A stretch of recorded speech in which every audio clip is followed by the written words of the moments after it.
तो कैसे हैं आप। स्वागत है आपका मेरे यूट्यूब चैनल में। आज की वीडियो की हम शुरुआत करते हैं शकों के शासन से। इससे पहले हमने कुनिंदों के शासन के बारे में पढ़ा था। शकों ने जब यहाँ पे आक्रमण किया होगा कुनिंदों पे, तो कुनिंदों को अपना मैदानी क्षेत्र को छोड़कर पर्वतीय क्षेत्र में शासन करना पड़ा था। और इनके जो मैदानी क्षेत्र थे, यहाँ पे शकों का शासन शुरू हो गया था। इस बात की जो पुष्टि होती है वो होती है कुमाऊँ के सूर्य मंदिर और सूर्य मूर्तियों से। तो कुमाऊँ के सूर्य मंदिर और सूर्य मूर्तियाँ शकों के अधिकार की पुष्टि करती हैं। और इनमें जो विशेष रूप से जो इम्पोर्टेंट है वो है कटारमल का सूर्य मंदिर। इसके बाद यहाँ पे कुषाणों का शासन भी शुरू हो गया। जो शकों के मैदानी क्षेत्रों पे अब कुषाण शासन कर रहे थे। और इस बात की जो पुष्टि होती है वो होती है उत्तराखंड के वीरभद्र, ऋषिकेश, मोरध्वज, कोटद्वार और गोविशान, जो कि काशीपुर में है। तो ये 3 प्रमुख स्थल हैं कुषाण कालीन के अवशेषों के। यहाँ पे कुषाण वंश का एक प्रतापी शासक था, जो था राजा कनिष्क। राजा कनिष्क के बाद यहाँ पे कोई ऐसा प्रतापी शासक नहीं रहा होगा जो अपना शासन बनाए रखे। इसीलिए यहाँ पे कुषाणों का धीरे धीरे पतन शुरू हो गया। और इसी बीच में यहाँ पे आ गए योद्धों की जो शासन की पुष्टि होती है वो होती है ताम्र मुद्रा से। इनकी ताम्र मुद्रा प्राप्त हुई है, जिसमें ब्राह्मी लिपि में एक लेख लिखा गया था। तो ये जो लेख लिखा था ब्राह्मी लिपि में वो था योद्धे गणस्य जय। मैंने यहाँ पे जय नहीं लिखा, इसलिए मैंने ये यहाँ पे लिख दिया है। और इसके जो इस मुद्रा का जो अग्रभाग था उसमें इष्ट देवता कार्तिकेय का चित्रण था। और पृष्ठभाग में एक देवी का चित्रण था जिसका दाहिना हाथ उठा हुआ था।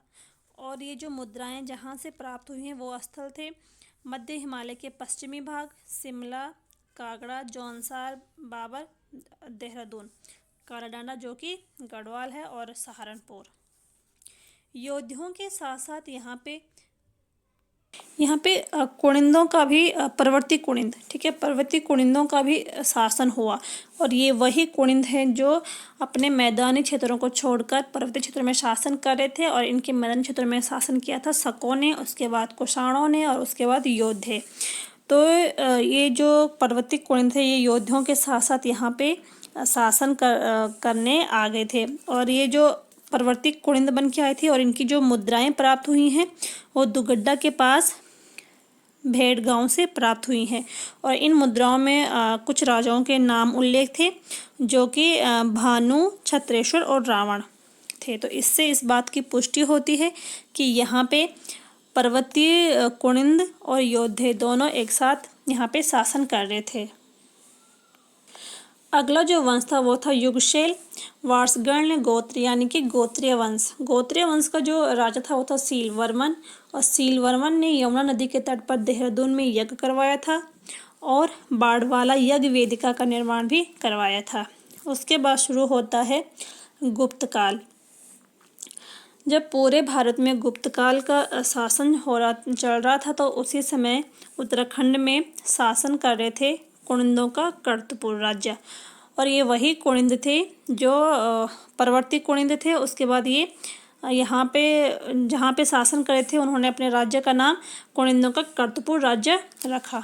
और ये 2री और 3री शताब्दी में शुरू हुआ। गुप्तकाल का जो वास्तविक संस्थापक था वो था चंद्रगुप्त प्रथम, ठीक है। और कर्तपुर राज्य का जो उल्लेख होता है वो होता है समुद्रगुप्त के प्रयाग प्रशस्ति में। यहाँ पे कर्तपुर राज्य की जो राजधानी थी वो थी कार्तिकेयपुर। कर्तपुर राज्य में जो क्षेत्र आते थे वो थे उत्तराखंड, हिमाचल प्रदेश, और रुहेलखंड का उत्तरी भाग शामिल था। समुद्रगुप्त के ज्येष्ठ पुत्र रामगुप्त का युद्ध किसी कुनिंद राजा से कार्तिकेयपुर में हुआ था। उसके बाद अगला है छांगलेस का राजवंश। छांगलेस के जो राजवंश का जो स्रोत था वो है लाखामंडल शिलालेख, जो कि देहरादून से प्राप्त हुआ है। और छांगलेस इस वंश का 8वां राजा था, ठीक है। और जो इसके पूर्वज नरेश थे वो थे नरपति जयदास, गुहेश, अचल और छांगलेस दास और रुद्रेश दास। जो छांगलेस दास था वो इस वंश का आखिरी शासक था। अगला है सिंहपुर का यदु राजवंश। तो जो ये यदु राजवंश था, इसके स्रोत प्राप्त होते हैं लाखामंडल शिलालेख जो कि देहरादून में है, और लाखामंडल से राजकुमारी ईश्वरा का शिलालेख प्राप्त हुआ है। ठीक है, जो यहाँ पे जो ये लाखामंडल शिलालेख ये था जो चांगलेस राजवंश का ये शिलालेख अलग था, और सिंहपुर मतलब यदु राजवंश का जो शिलालेख था वो अलग था, ये राजकुमारी ईश्वरा का था। राजकुमारी ईश्वरा के पिता का नाम भास्कर वर्मन था और पति जालंधर राजकुमार श्री चंद्रगुप्त। ठीक है, और राजकुमारी ईश्वरा ने लाखामंडल में एक शिव मंदिर का निर्माण भी करवाया था। और जो लाखामंडल में जो अभिलेख प्राप्त हुआ है राजकुमारी ईश्वरा का, उसमें यदुवंशी राजाओं की जो राजधानी थी वो सिंहपुर बताई गई थी। तो आज की वीडियो में इतना ही। अगर आपको वीडियो पसंद आई हो तो वीडियो को लाइक करें, शेयर करें और चैनल को सब्सक्राइब करें। तो मिलते हैं अगली वीडियो में, तब तक के लिए थैंक यू।